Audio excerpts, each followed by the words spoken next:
S.H.Figuarts Jotaro Kujo. Now, yeah, the location and everything is different because I am currently traveling, so I am at a hotel.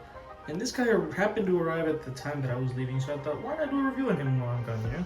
So, for comparisons and whatnot, there won't be any, unfortunately. Though, you know, you guys are pretty much only here to see the articulation and the looks of it right out the box. So, you know, without further ado, let's get straight into that. Of course, the only things it comes with are going to be the instruction manual as well as the figure and its accessories. Just looking right outside of the box in his packaging, and as we can see, the stand is going to be on the other side as well. Just looking at this guy straight out of the box, I definitely think he's better than the SHS. No, the SAS I meant, which I do own. It's one of the only SASs I own, and I was going to do, you know, comparison with him, which I'll probably get to later on a short or whatnot. But straight out of the box, this guy just looks really good, from his feet up to his hair fused hat. One of the things with Jotaro when you watch this series is that one of the questions that's always going to be asked is, what is the deal with his hat and hair? And you know, I've been a fan of JoJo's for many years now, and I still don't know the answer to that question. I think the look on the soft goods kind of cape, as well as the belt, you know, and the chain, which, oh, wait, 1 second, sorry, and the chain as well being metallic, and just the shirt, everything about it looks really good. The only thing I will probably complain about is how thin his arms are, because we know Jotaro is a really buff guy, but I mean, I guess just there's got to be some drawbacks about every figure, I suppose. Closer look here at the face, we can see it doesn't look bad, not at all. It looks better than the promo pics in the beginning, but you know, the Jonathan and Joseph that I have, their faces were a bit weird and needed a little adjusting to, but this guy looks really good. You can kind of see like the, you know, the hard line on his cheek right there to show the facial structure, but from a distance it's, oh wait, no, it's actually kind of noticeable under specific light. It just looks really flat without the lines, you know. It just looks a little strange, but the uniform, the shoes, the pants, everything about it, the belt here is like a sort of soft plastic. It's really cool, and I think so far with the look, it pretty much, you know, bangs it. I know some people wanted the purple shirt. I think the green one looks really nice on him, you know, since it's more anime accurate. Do want to talk about the cloak as well. It is a soft goods wired cloak, like I said, but it's really interesting. It's like an interesting material. I don't know, it's like pleather, I think, or some type of, yeah, I think it's pleather. Maybe I'm a little mistaken. You can also see the wires going down, it seems, sticking in there, because it is wired, so you'll be able to, you know, have him in any pose that you want and whatnot. But yeah, just this is it for the Jotaro look aesthetic. By the way, he does have his birthmark in there. It's really hard to see. Trying to find the right angle. Right there. Moving on to accessories, we have the alternate faceplate, starting off with this one that's just a smiling one. Next up here is a aggressive screaming face. I do think it could have been better, you know, a better screaming face to, you know, encapsulate that anger, you know, that rage that Jotaro carries. But you know, this works, you know.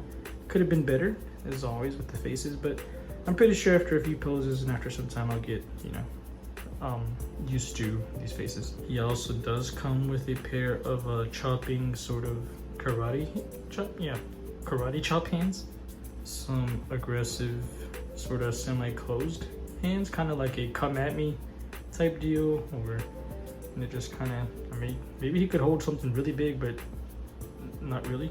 It does come with a pair of finger pointing hands. These are some like closed older item holding hands. I know these are not the hat ones. The hat ones I'll show off in a second. These are some item holding hands, I believe. Of course, his hat holding hand. And then of course there's the open action hands. There's also these little like half hands that are meant to go into his you know, pockets to make it look like he's putting his hand in his pocket. You know, pretty small, so be careful, don't lose these. Last but not least, there is of course the pedestal stands with their part icon, the hand thing, which I don't remember what this is from. What was in that part that had to do with hands? Is it in Java and the hangman? No way, right? I don't remember what the hands were for. Oh wait, it's probably the poses he hits, right? With one of the poses being like with his hand out. Could be that. But yeah, just a normal stand. Moving on to articulation, he can look up this much. I'm not even joking. There's absolutely no way for his head to move. Yeah. You're looking down that much. Bother being mad at that. There's a how can I talk? The neck rotation as well as side to side swivel. Very, oh no, actually not limited at all. Yeah, that's really good. His arm can go about this high, probably higher. Nope, yeah, just a little higher than normal. Of course, there is this movable shoulder piece that rotates, but I don't think it'll really help with articulation that much. Can rotate all the way around, by the way. It's really hard to do with one hand, I'm so sorry guys. There is of course the double bicep tool, which looks really good. Just going inward, can't complain there. Of course, then there is going to be the wrist rotation as usual for SHF. Of course, there is bicep swivel, which you know, surprising he has it considering Joseph has it as well and not Jonathan. But you know, really interesting choices they make there. Of course, the chain can just really move, nothing surprised there. Then we move on to the ab crunch, which actually, surprisingly, with the chest and the torso, you can get a bend that, oh my god, it's amazing. This in a figure always gets me. Oh man, if that bend can bend, it is an immediate upgrade for me for a figure. Go about this far back, which yep, that ab crunch is really good forward, but backwards, man, Jotaro would suck at limbo. Apologies, he can't actually go further than that. Messing around with just that, you know, rotating you know, torso, wow, this is actually really good. I'm surprised. Side to side swivel as well, pretty generous as well.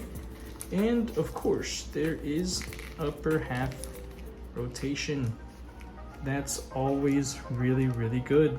So good, it can go all the way around. Leg articulation, you know, he can kick up about this high, can kick about this far out. Also, he can kick about this far back.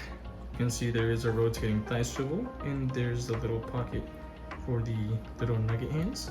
Got a double jointed knee that of course can't really go all the way in, but I mean, I guess that's fine, you know, it's not a big deal.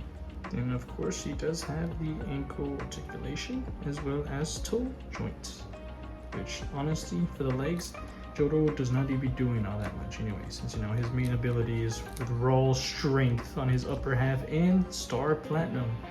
Really hope they announce that one soon. First, last but not least, there is the soft goods wired cape, which will move exactly like just, you know, one normal cape. Curl it in and it'll stay that way. Boom. You know, just wow. It's just, yeah, it's just gonna be a normal soft goods cloak, which, you know, not a hard thing to grasp. You know, it's gonna be really cool. It's gonna give some awesome poses. So, you know, you just, it's gonna be great. This is it for the articulation. We are able to do size comparisons. My girlfriend found my little brother's toy in our car while we were traveling. So, you know, his little Marvel Legends Spider-Man toy. You know, the one you keep seeing at Walmart and Target but just don't want to get. Yeah, it's this thing. So yeah, here he is standing next to it. You know, of course the SHF JoJos are going to be a little taller than the 6-inch as we've seen before. And of course, for another reference, there's going to be him next to the chestnut water bottles that you can buy at any, you know, store. It's about 8 inches, so you know, he's in between that size. Now it's time for the final thoughts on this review, and I do think this figure is pretty solid, and I do think it is miles better than the Super Action statue. I know that's just my opinion. It doesn't mean it's right? I mean, you guys have had your Super Action statue for years and you guys love it. I admire that. I'm not gonna say that the Super Action statue is bad. I'm not a fan of them, but I do think this figure does have, you know, its defects, its little issues and whatnot. Like, I don't know, just Jotaro, he's a really cool JoJo, of course. He's not my favorite. I know for a lot of people out there, he is their favorite. I just think, you know, what makes the Jotaro special, besides his character, you know, his humanity and how human he can be, it's also, you know, his stand ability, which he doesn't have yet. So posing Jotaro on his own feels a bit lackluster in some cases. And so far for this S.H.Figuarts JoJo's line, this guy is pretty good. 7 out of 10, I recommend you grab him. If you love Jotaro and if you like JoJo's, he's a really good figure. And I think you'll have a lot of fun posing him around and whatnot. Can't wait for the stands to come out if they do get announced at some point. But, you know, I will keep reviewing those as they come out. Thank you for watching. Please like and subscribe, and I'll see you next time. Bye.